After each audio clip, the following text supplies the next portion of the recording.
Bonjour, la grossesse est une période de la vie que j'ai du mal à décrire, certes parce que je n'ai jamais et je ne serai jamais enceinte, mais aussi parce que les femmes qui vivent une grossesse, quand on leur parle, eh bien, elles décrivent des sensations, des craintes, des émotions différentes. Chacune a ses petites idées. Alors dans le cadre de cette émission, on ne va pas parler de chacune, mais nous avons choisi de ne pas oublier une vérité, c'est qu'une grossesse, c'est toujours une période à risque pour le bébé, mais aussi à risque pour la femme. Alors nous allons vous expliquer ce qu'il faut faire pour que votre grossesse ou celle de vos proches, parce qu'il faut les aider, que cette grossesse se passe dans les meilleures conditions.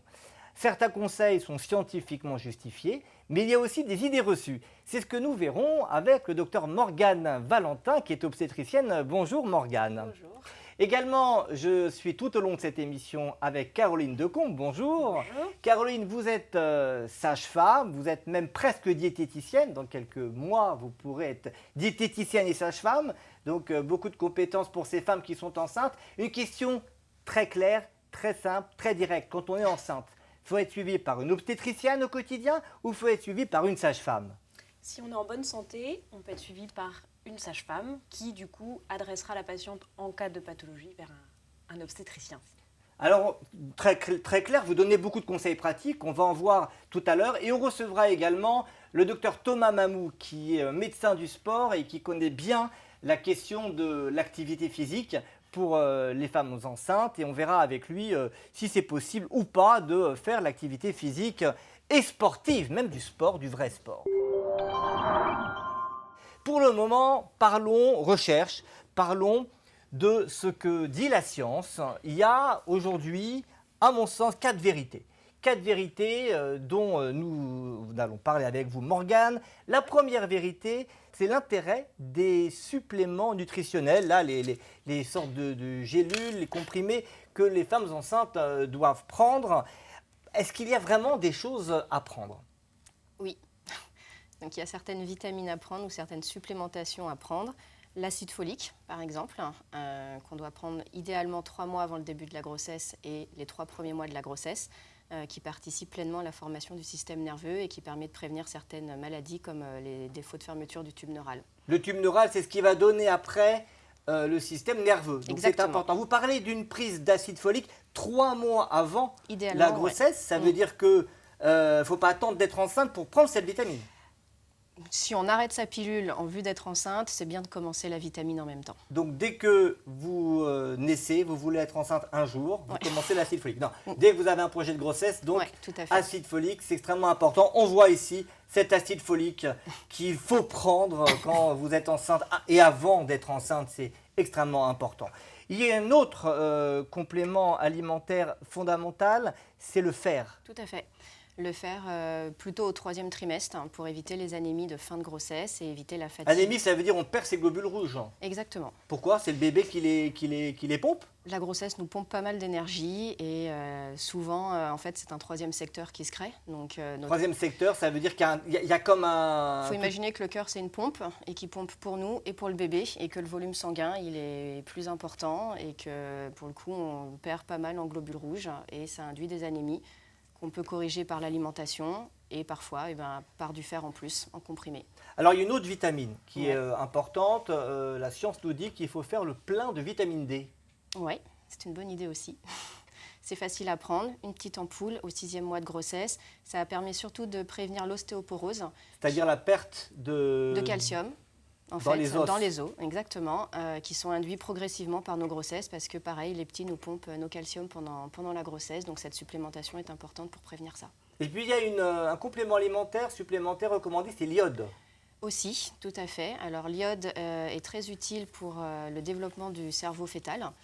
Maintenant, il ne se trouve pas forcément en comprimé unique, mais mélangé à plein d'autres choses dans certains compléments alimentaires. Ça veut dire qu'on ne peut pas l'acheter comme on achète un comprimé de Non. fer, comme on achète la vitamine D, cette ampoule. Non, malheureusement, ce n'est pas aussi facile pour l'iode. Donc, on Voilà. l'achète comment? Donc, ça peut se trouver dans certains aliments et dans des compléments alimentaires. Il y a plusieurs marques qui en proposent, mais dans ces cas-là, ce n'est pas remboursé. C'est-à-dire que si on veut consommer l'iode, il faut acheter des gélules ou des comprimés qui ne sont pas remboursés. Les 3 autres Ouais. les compléments dont vous nous avez parlé sont remboursés Tout à fait. et on peut les acheter. Donc Tout il à faut fait. discuter avec votre obstétricienne parce que vous nous dites que c'est important, mais que ce n'est pas remboursé. Tout à fait. Alors, une question à la sage-femme maintenant, qui voit tous les jours des femmes enceintes, à qui on dit qu'il faut prendre des compléments alimentaires. Il y a quand même beaucoup de choses à prendre. On a vu 3 comprimés, on a vu une ampoule. Alors ça, c'est pas tous les jours, hein, les ampoules. Non, une fois au 6e vous mois. avez dit une fois, mais honnêtement, est-ce qu'elles y pensent? Elles n'ont pas autre chose à penser pendant leur grossesse?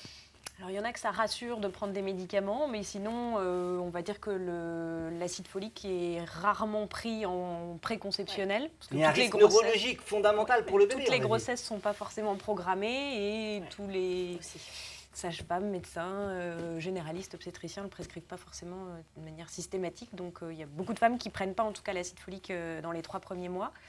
Et en périconceptionnel, après le faire en général, c'est bien observé parce qu'on le prescrit, on explique et elles sont vues tous les mois en fait pendant la grossesse. Donc on a le temps de répéter, on vérifie via la numération, enfin donc avec Les examens. Donc en fait, vous êtes sans arrêt en train de leur dire de prendre les comprimés, de prendre les vitamines, alors que c'est important pour elles et pour le bébé. Donc prenez vos vitamines. Il y a une deuxième vérité, c'est qu'il faut faire des échographies pendant la grossesse. Et vous m'accompagnez, Morgane. On va aller voir ces échographies pour essayer de comprendre à quoi elles servent. Ce n'est pas uniquement pour voir un beau bébé. Souvent, les femmes enceintes montrent le beau bébé. Alors, c'est vrai que c'est mignon, c'est joli, on va le voir. Mais ces échographies, elles ont un rôle médical. C'est la science qui nous dit qu'il faut les faire si on a envie d'avoir un bébé en pleine forme. Alors, ça, c'est l'échographie, venez à côté de moi. C'est l'échographie du premier trimestre. Qu'est-ce que je vois ici? Donc là, vous voyez un tout petit bébé. Alors généralement, ça nous permet de mesurer la longueur tête-fesse, qui nous permet de dater de façon certaine le début de grossesse et de monitorer la fin de grossesse ensuite. Ça nous permet de dépister certaines malformations précoces et ça nous permet de chercher des petits points d'appel pour le dépistage de la trisomie 21, comme la mesure de la nuque. Déjà à ce stade, vous Déjà à voyez ce donc stade. des choses. Ouais. Deuxième trimestre, on n'a plus le bébé dans sa globalité parce qu'il a grossi, j'imagine. Exactement, ouais. Mais on voit sa tête. Ouais. On voit plan par plan et le deuxième trimestre nous permet d'examiner chaque organe pris individuellement pour dépister toujours certaines malformations et vérifier que le bébé se développe bien. Et au troisième trimestre, alors là, on a des organes qui sont déjà développés, c'est ça? Tout à fait, ouais. On vérifie les derniers développements d'organes et les dernières malformations tardives possibles. Et puis surtout, on évalue le potentiel de croissance et on regarde le poids du bébé. Donc ne loupez pas ces échographies, c'est pas juste pour voir si tout va bien, c'est vraiment pour détecter des problèmes et ça peut avoir des conséquences sur votre prise en charge. Alors la troisième vérité scientifique, pratique, c'est qu'il y a des risques infectieux qu'il va falloir contrôler. Il y a beaucoup de virus, beaucoup de bactéries qui peuvent être dangereuses, mais je sais que vous focalisez sur certaines en particulier. Si on devait choisir, il y en aurait 3 importantes. Une bactérie, la listeria, un parasite avec la toxoplasmose et un virus assez bien connu maintenant, le CMV. Le CMV, cytomégalovirus. Cytomégalovirus. Alors le cytomégalovirus peut faire des dégâts très importants. Et d'ailleurs, il y a des associations qui veulent qu'on en parle plus. Et nous avons un message qui nous a été donné, qu'on va regarder tout de suite, de Eliane Vac, qui est la présidente d'une association pour les yeux d'Émilie, parce qu'elle a été contaminée au cours de sa grossesse par le CMV. Elle voudrait témoigner et nous passer un message. On l'écoute. Bonjour. Ma fille Émilie a 23 ans. Elle a été contaminée par le CMV et elle est restée lourdement handicapée. Elle ne parle pas, ne marche pas, ne se sert pratiquement pas de ses mains. Le CMV est totalement inconnu du grand public et chose plus grave encore, il est méconnu d'une grande partie du corps médical qui continue de le prendre à la légère. Pourquoi ce silence alors que l'information existe et diminuerait de façon significative tous ces malheurs? Alors Morgane, vous êtes obstétricienne. Est-ce que vraiment le corps médical prend à la légère ce virus? C'est assez touchant d'entendre un tel témoignage. Non, je ne le prends pas à la légère, mais c'est une question difficile, le CMV. Très controversé d'ailleurs dans le milieu médical. Ce qui est sûr à l'heure actuelle, c'est que malheureusement, il n'y a pas de traitement pour le moment scientifiquement prouvé qu'on puisse fournir pour améliorer la situation pendant la grossesse et il n'y a pas de vaccin non plus. On peut le dépister, mais cela induit surtout beaucoup d'angoisse à des couples qui demandent des interruptions médicales de grossesse, parfois sur un simple doute. Les sérologies peuvent être très compliquées d'interprétation. Certaines interruptions médicales de grossesse peuvent être acceptées, bien sûr, en cas d'atteinte sévère, mais la plupart du temps ne sont pas forcément recevables. Il n'y a pas toujours une atteinte sévère. Un suivi, oui, mais pas toujours une atteinte sévère. Et en fait, on va générer avec ces examens beaucoup d'angoisse chez des couples, avec beaucoup d'examens complémentaires stressants, pour finalement beaucoup d'enfants qui iront bien. Donc des grossesses rendues médicalisées et compliquées pour des enfants qui iront bien aussi. Par contre, ce qui est sûr, et je rejoins tout à fait Madame Eliane Wack, il faut que toute femme soit informée, et le conjoint aussi d'ailleurs, dès la première consultation, des risques qui existent et des moyens de prévention qui existent. Donc informer, donner Ouais. les moyens de prévention, mais Tout à ne fait. pas instaurer une obsession, Ouais, une phobie, tout à parce fait. qu'on risque de mettre beaucoup de femmes en difficulté, Ouais. alors que dans la grande majorité des cas, il ne se passe rien et tout va Ouais. bien. Voilà, exactement. Donc voilà pour ces risques infectieux qui ne sont vraiment pas à prendre à la légère. Il y a une quatrième vérité, c'est le rôle de l'alimentation. Le rôle de l'alimentation, il est essentiel et ce n'est pas vous qui allez dire le contraire, puisque vous avez décidé de devenir non seulement sage-femme, mais diététicienne. C'est ça.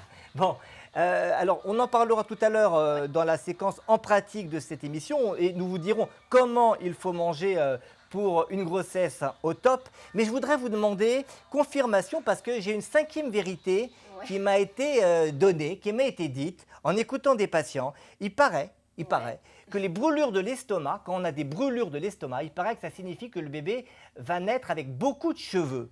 Est-ce que c'est scientifiquement prouvé ? Alors, on l'entend beaucoup, mais non, ce n'est pas scientifiquement prouvé. Les brûlures gastriques qu'on a, ça s'appelle du reflux gastro-œsophagien. C'est surtout le volume utérin qui augmente avec la grossesse et qui va comprimer l'estomac et l'œsophage. Et donc faire provoquer des remontées acides qui peuvent être gênantes, voire parfois douloureuses, voire même engendrer une toux chronique. Parfois, la progestérone, qui est une hormone produite par la grossesse, peut aussi ralentir le tube digestif et participer à cette mauvaise digestion. Et certaines études américaines auraient décrit il y a très longtemps que cette progestérone pourrait influencer aussi la capacité aux cheveux du bébé de pousser. Et donc que ces enfants naissent avec plus de cheveux. Mais c'est pas vrai. C'est des petites cohortes, c'est Plus des de études sourcils non anciennes, plus. peu fiables scientifiquement. Non, des hommes donc, plus virils, voilà. plus Non. musclés, tout ça c'est pas vrai. Bon, Voilà. donc les reflux c'est pénible. Il faut en parler à votre médecin parce qu'il y a des solutions, mais ça ne veut pas dire que votre enfant aura beaucoup de cheveux. Merci forcément. Morgane, on va vous retrouver dans quelques minutes pour des conseils pratiques. Vous restez avec nous, de même que Caroline. Et maintenant, on va parler d'activité physique pendant la grossesse. Et pour ça, je reçois mon invité, le docteur Thomas Mamou, qui me rejoint. Bonjour, docteur Thomas Mamou. Installez-vous. Merci. Et on est également en duplex avec une femme enceinte, parce que quoi de mieux de parler avec une femme concernée qui se demande s'il faut faire l'activité physique. On est avec Myriam. Bonjour Myriam. Bonjour. Alors vous êtes enceinte, vous êtes au 7e mois de grossesse. Oui, c'est bien ça. Vous faites du sport ou pas? Une fois par semaine, 1 heure. Ça vous fait peur? Non, je dis une fois par semaine pendant 1 heure. Oui, mais ça vous fait peur d'en faire plus? D'en faire plus. C'est déjà beaucoup. C'est déjà beaucoup 1 heure, oui. Alors je vais vous montrer un truc Myriam, et je vais montrer au docteur Thomas Mamou que oui, on peut faire du sport. Avant même de vous avoir invité et vous avoir posé la question, je vais vous montrer que c'est possible avec une vidéo d'information sur Internet. Vous allez voir une femme qui est en pleine grossesse, elle est à 6 mois de grossesse et elle continue donc à faire de la boxe. Alors, docteur Thomas Mamou, quand vous voyez ces images, ça vous inspire quoi? C'est possible? Alors, sur le principe, faire du sport, oui, c'est tout à fait possible. Après, il n'y a pas n'importe quel sport. Là, en l'occurrence, sur la vidéo qu'on voit, déjà, on peut remarquer qu'elle a quand même adapté un petit peu la boxe, parce qu'elle ne fait pas les combats, elle fait que les entraînements. Donc déjà, elle évite certains risques. Après, je pense qu'il faut aussi un peu diminuer son activité physique, pas non plus trop forcer, parce que, comme vous l'avez déjà dit, il y a quand même des modifications, que le corps change et qu'il y a quelques petits trucs où il faut faire attention. Donc on va voir les précautions. Avant de parler donc des précautions, d'abord, est-ce que ça sert à quelque chose de faire du sport pendant la grossesse? Après tout, c'est 9 mois, on a peut-être envie d'être tranquille, de se reposer. Myriam, je sais pas, c'est pas votre première impression de se dire 9 mois, mon mari va s'occuper de moi, on va me faire à manger. Puis on va éviter de se fatiguer. Et on va éviter de se fatiguer. Alors, est-ce que c'est utile? Quels sont les bienfaits de l'activité physique pendant la grossesse? Oui, c'est très utile, même pour le bien-être de la grossesse. Sur les choses, on va dire, très pratiques et que les femmes sont très intéressées, déjà, on va avoir une diminution de la prise de poids du fait de faire du sport, parce que donc, on augmente la dépense énergétique, donc c'est forcément associé aussi à l'alimentation, donc ça, on a commencé à en parler. Et c'est vrai que donc, déjà, premier bénéfice. Si on parle aussi d'alimentation, on peut aussi parler du diabète gestationnel. C'est-à-dire d'éviter de faire un diabète pendant la grossesse. Exactement, c'est de faire un diabète pendant la grossesse. Donc c'est en fait une mauvaise tolérance au sucre. Et on sait que le fait de faire de l'activité physique, ça permet une meilleure assimilation des sucres et donc de diminuer le risque de développer un diabète. Aussi, on voit souvent les femmes qui se plaignent d'avoir mal au dos, d'avoir des douleurs un peu en bas du dos. Et on sait que le fait de faire du sport, le fait de faire du renforcement Ça musculaire, diminue ces douleurs dorsales au lieu de les Exactement. aggraver. Myriam, est-ce que vous avez ressenti ces bienfaits? Vous faites 1 heure de sport par semaine. Vous faites quoi d'ailleurs? Je fais du pilates 1 fois par semaine, donc pendant 1 heure, voilà. Et est-ce que vous ressentez des bienfaits au niveau du dos, au niveau du bien-être? Voilà, c'est vrai que le lendemain ou le surlendemain, j'ai moins mal au dos. Mais bon, je pense que peut-être qu'1 heure, ça suffit pas et que c'est la raison pour laquelle après 3-4 jours, j'ai de nouveau Les mal douleurs au dos. reviennent. Alors le dos, l'humeur, parce que bon, les femmes enceintes peuvent des fois être fatiguées, tristes, énervées. C'est pas quelque chose de contrôlable forcément dans tous les cas. Ça dépend aussi si on a mal dormi, etc. Est-ce que l'activité physique aide à cela?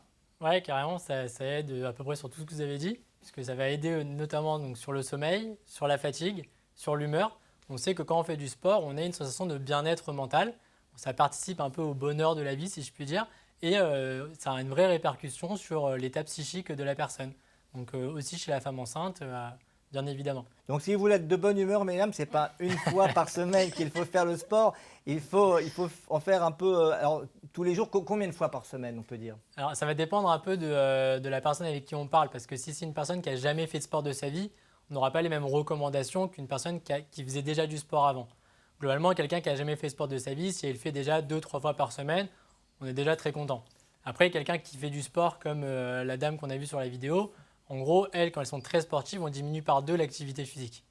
Alors, on va faire un vrai faux, Myriam. On va faire un vrai D'accord. faux. Je vais vous demander, voilà, est-ce que vous pensez que l'activité physique, l'activité sportive peut provoquer des fausses couches? Faux. Faux. Thomas Mamou. Alors en effet, c'est faux. En tout cas, on n'a pas d'études. Franchement, si on bouge le bébé dans tous les sens, il va vouloir sortir. Pas forcément parce que le bébé il est un peu dans sa bulle, il vit un peu sa vie. Et en tout cas, scientifiquement, on n'a pas montré qu'il y avait un sur-risque de faire des fausses couches en faisant de l'activité physique. Alors, deuxième question, Myriam, est-ce qu'on peut avoir des risques d'accouchement prématuré, donc d'accélérer la sortie du bébé, donc là, vivant, hein, mais avec l'activité physique si on en fait trop régulièrement? Qu'est-ce que vous en pensez? Je Est-ce pense que si vous voulez accoucher plus vite, vous allez faire du sport, quoi? Oui, ça pourrait être vrai. Qu'est-ce que vous en pensez, Thomas Mamou?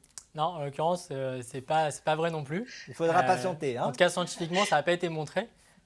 Souvent, les femmes enceintes, elles disent que quand elles font d'une activité, ça peut provoquer des contractions et donc du coup, elles associent les contractions à l'accouchement. Il ne faut pas non plus oublier que les contractions, il y en a de manière physiologique qui ne sont pas du tout inquiétantes, que même on voit tous les jours des femmes qui sont dans le bus, dans le métro ou quoi, qui disent que ça contracte. Femme enceinte. Femme enceinte, bien évidemment.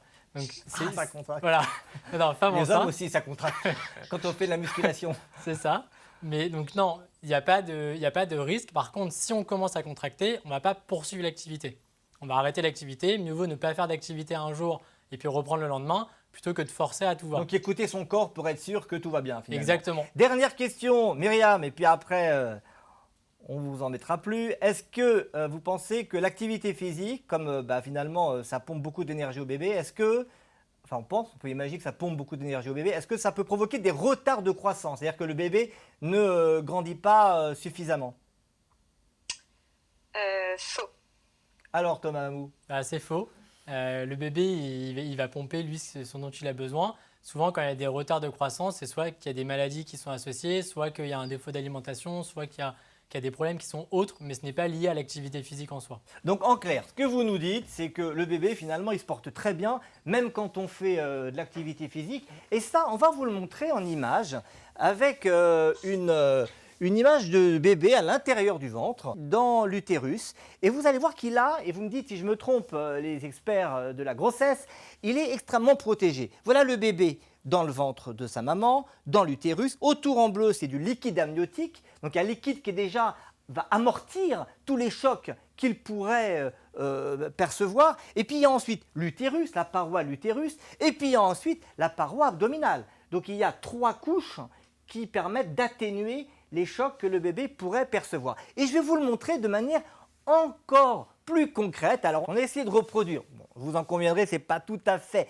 exact, mais quand même, un bébé dans le liquide amniotique autour, donc c'est la poche amniotique qui finalement c'est une membrane qui est assez souple et à l'intérieur c'est de l'eau. Alors normalement il n'y a pas du tout d'air, il est complètement à l'intérieur de l'eau comme s'il était dans une piscine et vous voyez que si je donne des coups, des chocs, ben finalement ce bébé il flotte, il vit sa vie dans l'eau. Voilà un petit peu ce qui se passe et comment on peut comprendre que l'activité physique ne pose pas de problème. Alors il y a quand même des recommandations sur le type d'activité physique qui est recommandée et celle qu'il faut éviter. Oui, alors en fait, donc, on va classer les sports qui sont plutôt déconseillés, c'est plutôt ceux-là qui sont importants. L'idée, c'est que quand on parle de sport pendant la grossesse, il faut éviter les risques pour le bébé et pour la maman. Donc il faut toujours bien distinguer la maman et le bébé. Ça, c'est la première chose. Sur les sports qui sont déconseillés, on a tous les sports qui vont être les sports de combat, parce qu'on va recevoir des coups.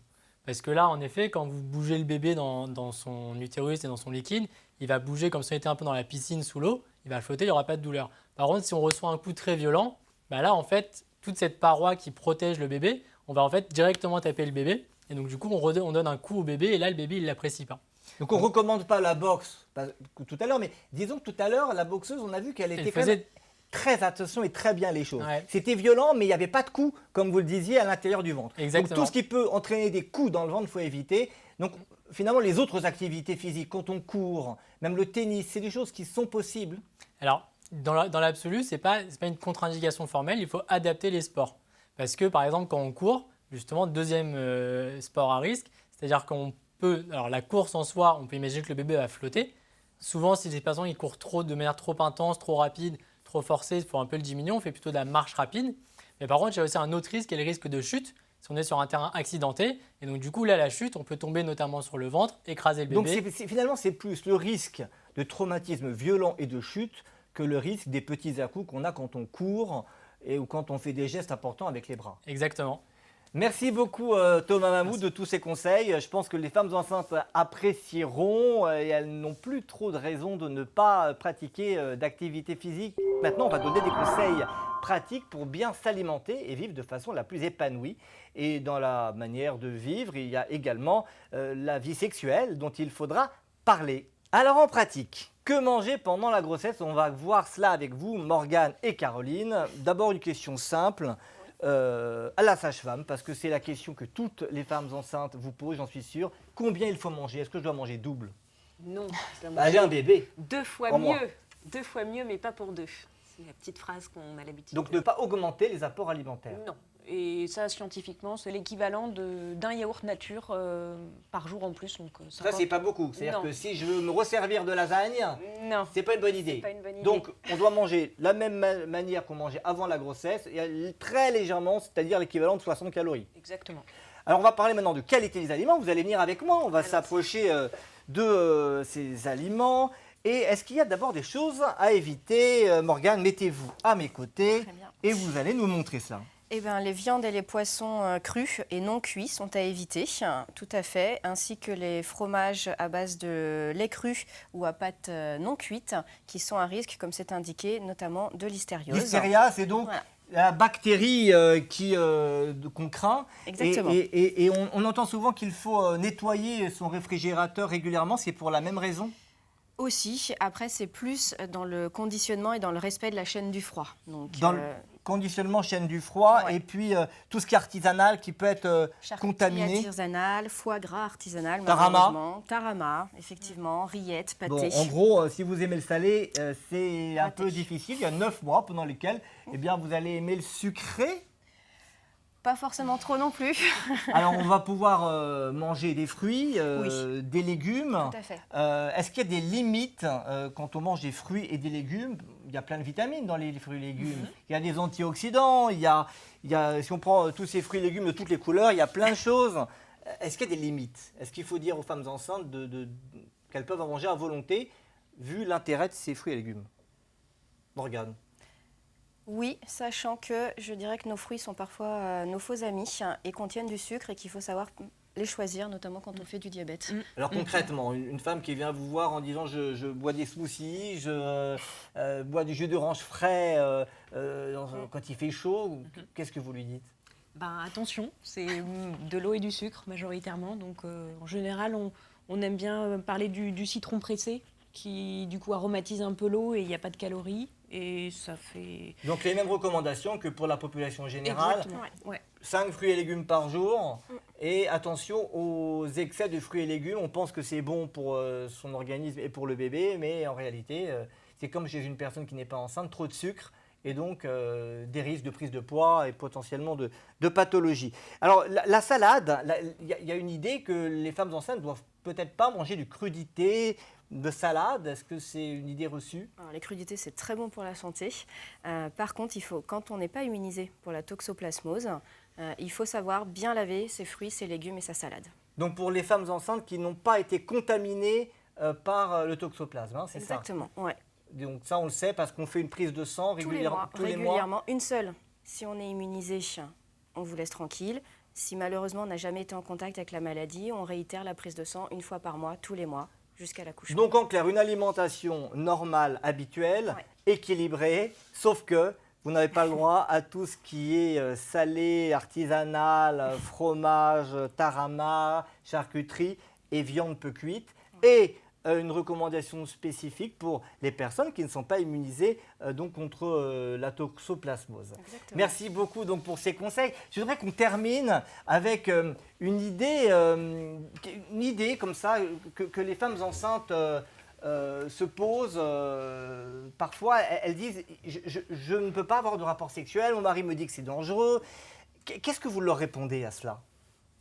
Parce que le bébé, au fond, finalement, on a vu, il est dans son liquide amniotique. Bon, le contact entre la femme et son mari, est-ce que ça pose problème? Non, les papas ont souvent l'impression ou la peur de toucher l'enfant lors des rapports sexuels. Enfin, c'est ce qu'on entend assez souvent. Ce n'est pas possible, je rassure les papas tout de suite. Le bébé est bien protégé, comme on l'a vu. Par contre, il y a quelques contre-indications au rapport sexuel.